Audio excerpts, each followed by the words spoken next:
¿qué tal? ¿Cómo están todos? Bueno, yo aprovechando estos ratos que tengo, que ahora estoy trabajando, y es una labor bastante de movimiento. Vengo por raticos a la casa, muy poco tiempo, así que bueno, voy a... Quería solamente hacer un vídeo corto para comentar las cosas que he ido leyendo, de lo que está pasando y contar un poco sobre lo que está pasando acá en Israel también respecto a todo esto de los atentados y toda la posible escalada que pueda haber en esta región que siempre bueno está en convulsión en ese aspecto. Así que bueno, vamos a ver una cosa primero.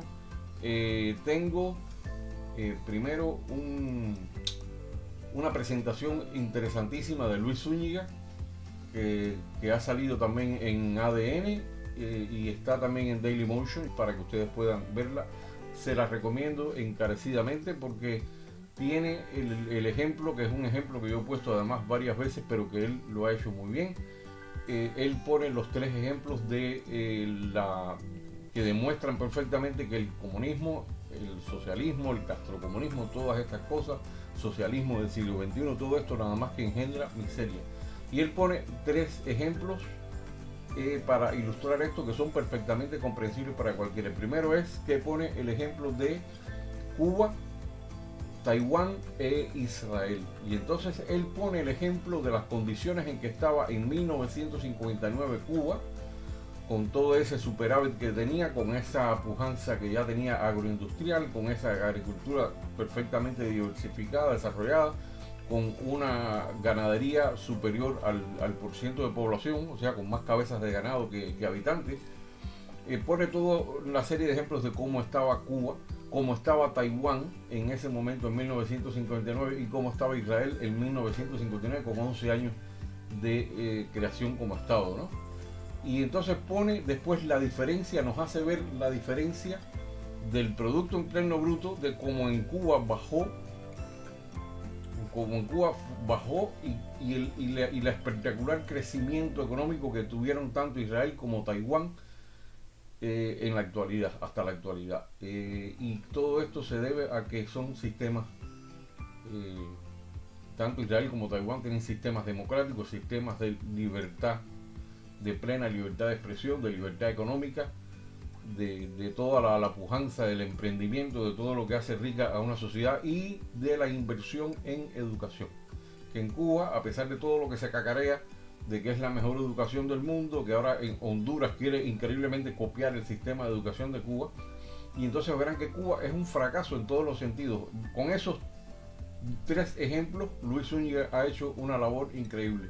Yo se los recomiendo encarecidamente, no les voy a contar más para que ustedes lo puedan ver y vean las cifras por sí mismos y vean qué asombroso esta manera de demostrar cuán superior ha sido el sistema de libre comercio, de libre mercado, de libertad en todo sentido. Así que se los voy a recomendar y ahí lo tienen. Eh, y bueno, había dos noticias que parecen un poco baladías, un poco insignificantes, pero que me llamaron la atención. Porque bueno, nosotros ustedes saben que en Cuba siempre estamos haciendo chistes a costa de los españoles, ¿no? Decíamos el chiste de los gallegos. Y esto no es una cosa nueva, esto es una cosa que viene incluso del teatro vernáculo cubano, ¿no? Y de todo el costumbrismo criollo, que era siempre los tres personajes que tenía el vernáculo, era el cubano, el negrito, el gallego, y entonces siempre, casi siempre el gallego salía perdiendo en todo, ¿no? Un poco eso, un poco desleal, ¿no? Pero salía perdiendo el gallego generalmente. Entonces en todos los chistes estos criollos se tenía por costumbre ver que no es así, no es un tema ni de racismo, ni de nada, ni es peyorativo, yo pienso, que es la picaresca cubana.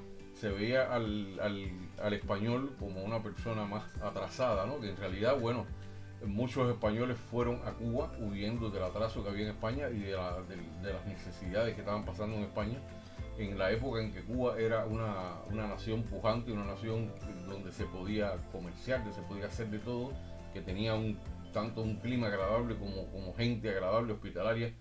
Y entonces, bueno, muchos españoles encontraron la solución de todo esto, ¿no? De todos sus problemas en Cuba.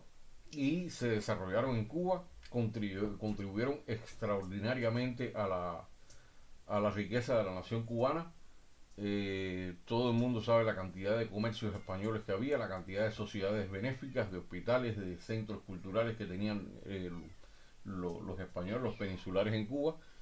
Y bueno, y como lo perdieron todo por obra y gracia de este loco, de este precisamente descendiente de español también.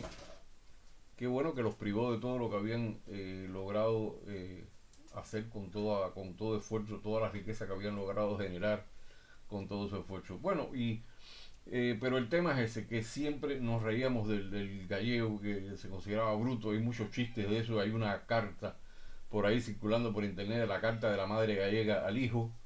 Eh, hay muchas cosas, ¿no? Muchos chistes de ese tono.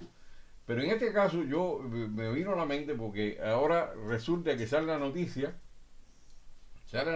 de que un señor mayor de 74 años nada menos es el responsable de las famosas cartas explosivas que habían estado siendo enviadas en España, que fueron enviadas a la embajada de Ucrania en España. Explotó, dañó a un guardia de seguridad, le causó heridas.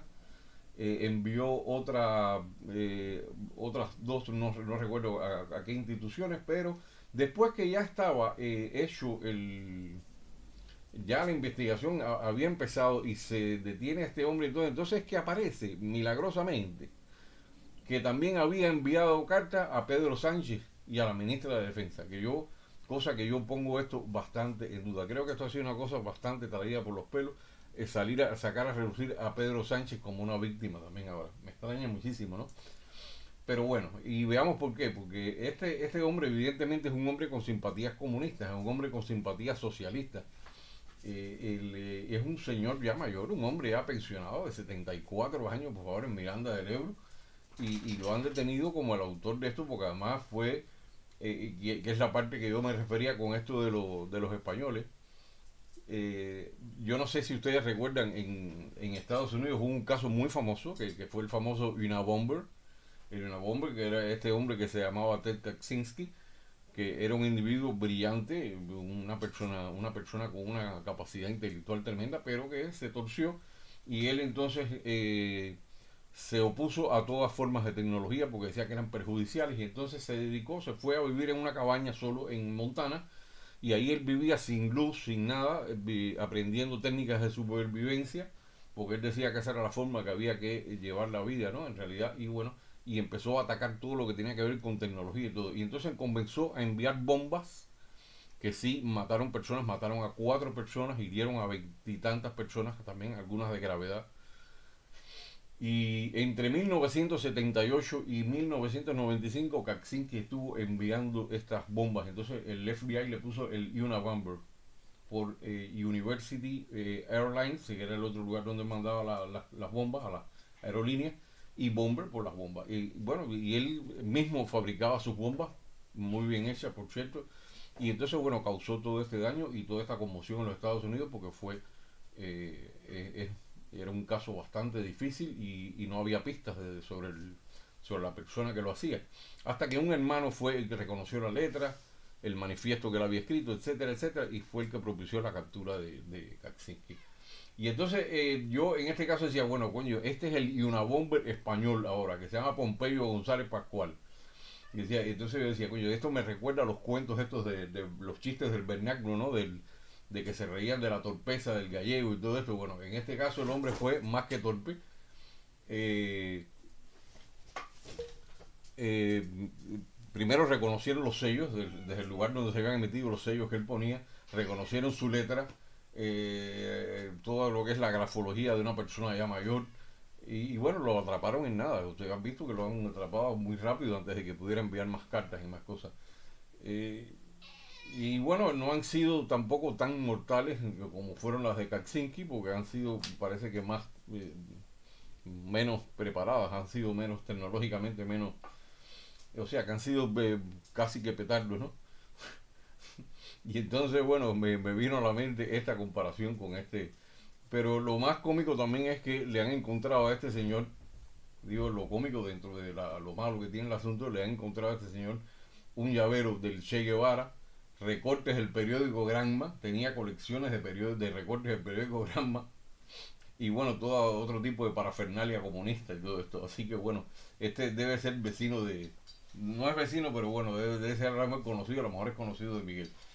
Vamos a preguntarle después a Miguel a ver si lo conoce, a Pompeyo. Así que bueno, eso es una noticia que les quería comentar así rapidito. Y lo otro es que estuve leyendo una cosa que me trajo recuerdo, que es sobre la perfumería en Cuba, sobre Suchel, la famosa Suchel, que en Suchel toda la gente que trabajaba se robaba las materias primas. Eso no es nada de extrañar que ahora se están quejando de que precisamente Suchel es más alcohol que otra cosa, porque le ponen el alcohol, se olvidan de la fragancia y la calidad está por el suelo. Y a mí no me extraña porque la gente con la necesidad que hay se roba la materia prima, se roba todo. Yo incluso en mis tiempos que yo vendía cosas en el mercado negro en Cuba, que yo vendía alcohol, era una de las cosas que yo vendía. Yo recuerdo que había un señor que se dedicaba a fabricar perfumes caseros, pero bueno, pues la gente se los compraba.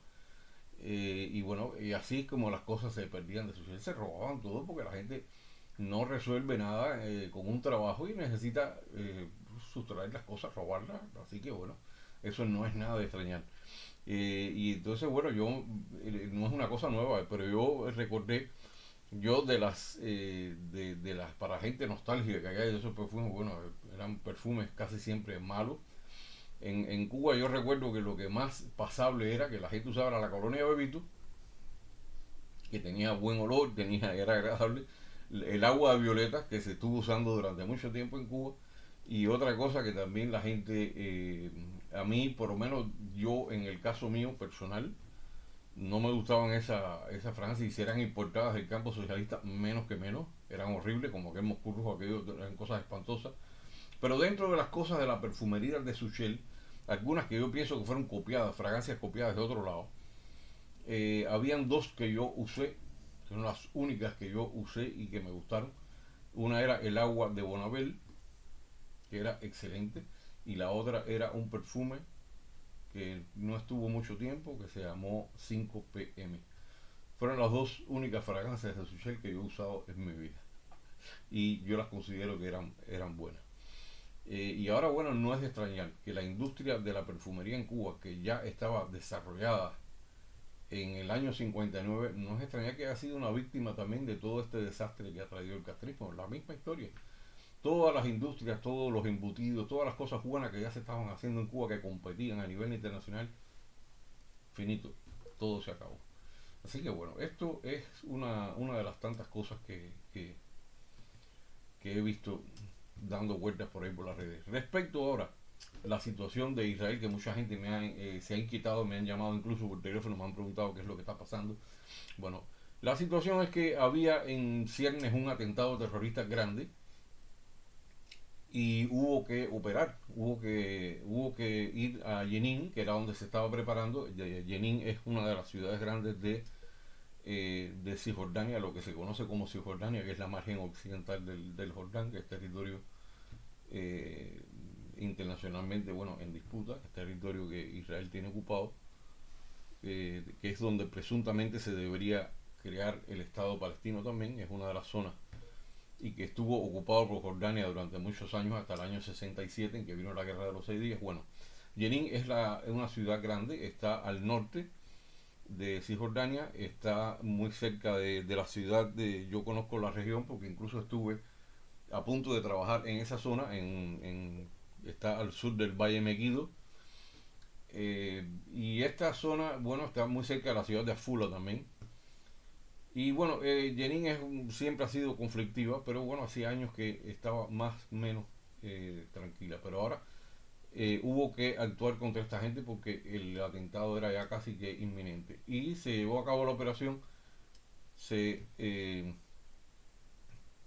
perdieron ahí la vida 8 terroristas que estaban eh, preparando todo, pero hubo una vida civil que se perdió también en el intercambio de disparos y todo esto. Entonces, bueno, a raíz de esto, entonces, bueno, como ocurre siempre, ellos juran venganza y esto y lo otro y salen. Entonces, bueno, Hamas, por un lado, no parece que tampoco les conviene ahora una escalada a Hamas en Gaza. Parece que no están en condiciones de emprender una escalada tan grande. Y entonces, ¿qué ha ocurrido? Que ha habido de esta gente que aparentemente, yo digo aparentemente porque puede que no lo sean, que les llaman lobos solitarios. Uno de ellos fue un hombre, un palestino de 21 años, del este de Jerusalén, que esperó el viernes al lado de una sinagoga, que cuando terminaban los servicios religiosos, él fue y disparó a quemarropa y mató a 7 personas. Mató a 4 hombres mató creo que 4 hombres, a 2 mujeres y a un niño. Y entonces, bueno, ya a partir de ahí ya las cosas se complican bastante. Y al día siguiente por la mañana, o sea, eso fue el viernes ya en la noche, que era en Shabbat. Y dentro del mismo Shabbat, el sábado por la mañana, un niño palestino también de 13 años tiroteó a un grupo de personas, hirió a un padre y al hijo. Y entonces, bueno, ese está detenido porque se le neutralizó, pero no está muerto. Y bueno, está todo viendo ahora qué es lo que va a pasar. Se han tomado las medidas. Netanyahu ordenó sellar la vivienda de donde salió el terrorista. O sea que es una cosa que se hace mucho aquí. Es ir a buscar de dónde salió, los cómplices que tenga. Ya se interrogó a todo el mundo, etcétera. Entonces hay que ver de acuerdo con el gobierno que tenemos ahora cuáles son las medidas que se van a tomar, porque estamos con un gobierno que está pidiendo mucha mano dura por una parte. Y esto, la situación aquí es complicada. Hay que tener una mezcla de mano dura y de contención, porque si no va a generar en una escalada que no le conviene a nadie. Y más en un momento en que Israel está fomentando las relaciones con los vecinos árabes, es complicado, es un tema complicado.